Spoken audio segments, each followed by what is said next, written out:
Entendemos como sociología que es la ciencia que se encarga del estudio de una sociedad. Es decir, esta ciencia es la que se ocupa de estudiar el comportamiento, las conductas, los fenómenos o las tendencias que puedan ocurrir dentro de una sociedad. Esta información pues nos sirve a nosotros para poder entender acontecimientos pasados y acontecimientos que puedan venir en un futuro. Para esta investigación el sociólogo necesita dos métodos, el método cualitativo y el método cuantitativo. El método cualitativo es humanista, es cuando el sociólogo sale a la sociedad a buscar, recabar y observar datos que le puedan servir para la información. Esto a través pues, de preguntas con personas dentro de una sociedad o observaciones que ellos puedan hacer. Y el método cuantitativo es todo lo contrario. Son los datos numéricos que los sociólogos han recopilado durante sus visitas, ¿verdad?, a las diferentes comunidades. Hablemos sobre el método analítico y método empírico. Es el método general más utilizado. Dentro de este podemos observar varios métodos. Estos también tienen características específicas y técnicas particulares. Se distinguen a los elementos de un fenómeno y se procede a revisar ordenadamente. Cada uno de ellos debe ser revisado por separado. Este mismo se basa en la experimentación y en la lógica. El más observado entre los fenómenos y también se hace un análisis específico. Es el más utilizado dentro del campo de las ciencias sociales como en el campo de las ciencias naturales. Yo les vengo a hablar sobre la importancia de la sociología en el derecho. Para hablar sobre ese tema, primero debemos entender sobre qué es sociología y qué es el derecho. Empezando, la sociología es un estudio de las sociedades humanas y de los fenómenos religiosos, económicos, artísticos, entre otros. El derecho es un conjunto de normas que interponen deberes y normas que establecen la base de la convivencia social. La sociología es la que se encarga de estudiar todos los acontecimientos y el derecho es el encargado de regularlos mediante todas sus normas y principios que existen dentro de un ordenamiento jurídico. La sociología es de suma importancia en el derecho, ya que permite reflexionar sobre las diferentes formas históricas y filosóficas del pensamiento jurídico. Debemos tomar en cuenta que el derecho es un producto de la sociedad. En esta oportunidad hablaré un poco acerca de la relación de la sociología del derecho con otras ciencias. Como bien sabemos, la sociología del derecho es aquella rama que estudia el origen, la diferenciación, la aplicación, las transformaciones, los problemas y todo lo que está en torno a la relación entre el derecho y la sociedad.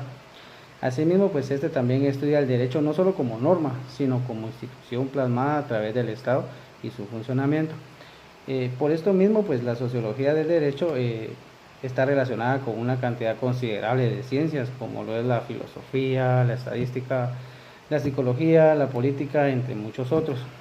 También hablaré un poco acerca de la sociología pura del derecho, ya que el jurista filósofo Hans Kelsen, en su obra La teoría pura del derecho, considera que la sociología debe de mantenerse al margen del derecho, ya que en esa época era una ciencia nueva. Por lo tanto, era objeto de múltiples discusiones, ya que limitaba su validez, su pertinencia y a su relación con otras ciencias. Por tal razón, pues Kelsen decidió excluirla de su teoría.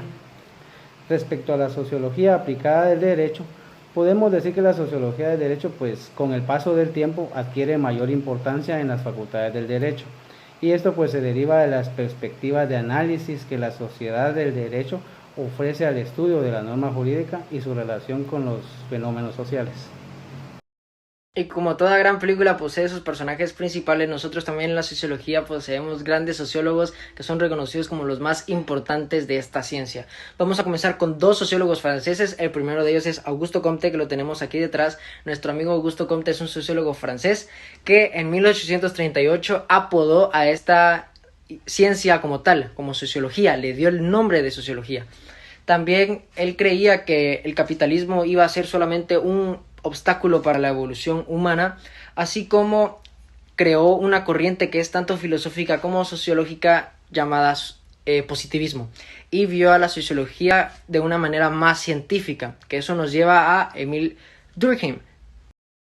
Émile Durkheim, que precisamente lo tenemos aquí detrás, nuestro amigo Émile Durkheim es un sociólogo francés que es reconocido como uno de los 3 padres de la sociología, que junto con otros 2 sociólogos importantes que también los vamos a estar viendo más adelante, pero Émile Durkheim fundó la Facultad de Sociología en la Universidad de Burdeos en 1895. ¿Qué quiere decir esto?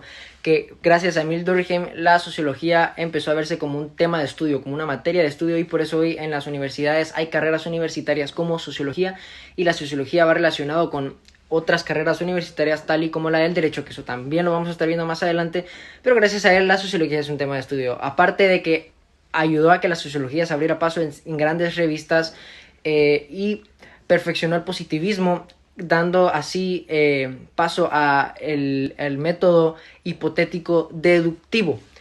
Él siguió con las ideas de Augusto Comte porque era un gran fanático de él y perfeccionó aún más el positivismo. Para seguir hablando de los sociólogos que más han aportado en la sociología, tenemos a Karl Marx, quien fue considerado como el padre del socialismo científico. Su mayor obra fue conocida como El Capital. Él dice que en el capitalismo ambos son dueños. Por ejemplo, el trabajador es dueño de su fuerza de trabajo y el jefe es dueño de su capital y de las herramientas que en este se utilizan. Él consideró que en la sociedad va cambiando de una forma drástica y revolucionaria, que es lo que le da paso a que las sociedades siempre estén en constante cambio. Luego tenemos a Max Weber, quien era considerado como el padre de la sociología moderna, y entre sus aportes se aplicaron a la religión, a la economía, al derecho y a la política. Sus aportes aún siguen vigentes en la sociología actual y se van utilizando dentro de la nueva sociología. Y su pensamiento era antipositivista, hermenéutico. Robert King Merton fue un sociólogo que nació el 4 de julio de 1910. Él tomó como objeto de estudio las relaciones de interdependencia sociocultural, las estructuras y los procesos de las conductas sociales. Estas están orientadas al conjunto de la sociedad o dirigidas al ámbito de problemas y objetos de la congruencia social. Luego vamos a hablar del señor Talcott Parsons, que fue un sociólogo estadounidense. Él nació en Colorado Springs y él fue uno de los sociólogos más influyentes del siglo XX porque una de sus atribuciones más importantes fueron las traducciones que le realizó a los libros del señor Max Weber y los análisis que le hizo a los mismos. Generó un sistema teórico general para el análisis de la sociedad que denominó la teoría de la acción, la cual tiene un fundamento metodológico en el principio del realismo analítico, y su concepto de realismo analítico se puede entender como una suerte de compromiso entre las visiones normalista y la realista de la naturaleza de la realidad y el conocimiento humano. Bueno, para continuar con la siguiente unidad voy a describirles a la sociedad. Podemos decir que es el conjunto de personas, sujetos o individuos que trabajan y se relacionan entre sí, compartiendo un espacio y su cultura. Además de esto, también comparten distintos ámbitos en la vida, como por ejemplo su historia o sus tradiciones festivas, siendo estas sujetas al estudio de la sociología. Podemos identificar a una sociedad ya que son colectivas, esto a razón de que son agrupaciones de personas que van más allá del parentesco. Su característica geográfica se debe a que comparten un mismo territorio. La cooperación es un rasgo muy característico de las sociedades, ya que es la unión de las personas para lograr un mismo objetivo, ya que si fuera de manera individual no podría ser posible. También puedo mencionarles que las sociedades establecen sus propias normas de conducta, siendo estas por convicción o meramente de acuerdo a sus valores. Y en cuanto a su organización política, vamos a decir que será el Estado quien va a dirigir el territorio en donde vive una o más de una sociedad. Como último punto de la tercera unidad tuvimos lo que es el materialismo histórico. El materialismo histórico es un pensamiento, una corriente de estudio de Karl Marx, que en resumen se centra en estudiar el cambio de las sociedades a través del tiempo. enfocándonos principalmente en las relaciones económicas, las bases materiales y las relaciones sociales y de clase que nacen en consecuencia de esto mismo. Para entender lo que es el materialismo histórico, hubieron 4 estadios de la historia, de la evolución, que fueron el comunismo primitivo. Era un comunismo primitivo porque en ese tiempo todos trabajaban para todos. Entonces, conforme fue evolucionando la humanidad, los primitivos pues encontraron piedras afiladas y palos que les sirvieron como instrumentos para mejorar su producción, a lo que se conoció como medios de producción. Entonces, a partir de que se crean los medios de producción, empiezan a crearse las clases sociales, pues porque los que poseían los medios de producción tenían mayor poder sobre los que no tenían.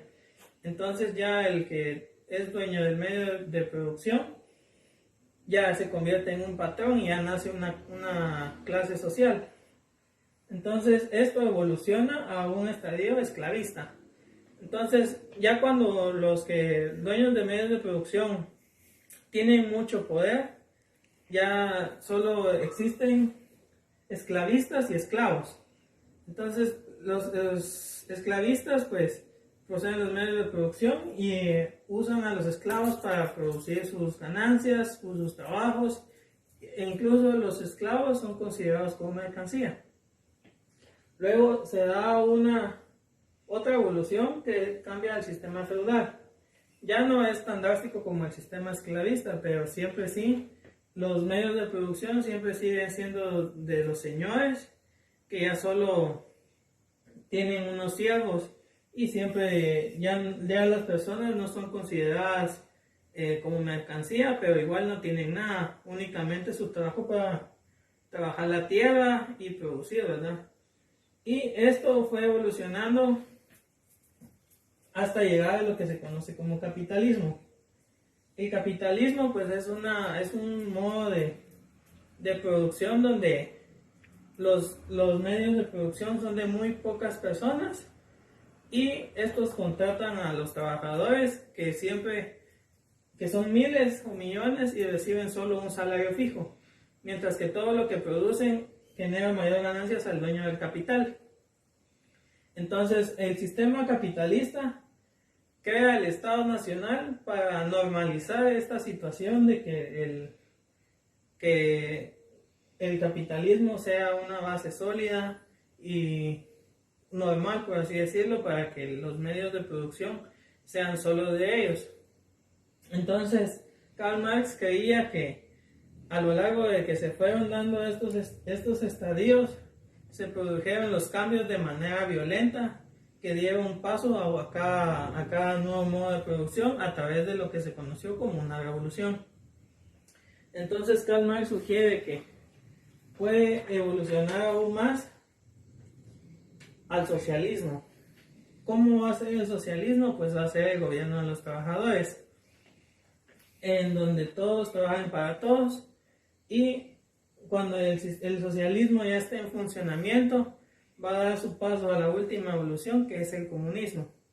Para que el socialismo se convierta en comunismo, se tiene que dar la abolición completa del Estado. Pues eso es lo que trata de decir Karl Marx en lo que es el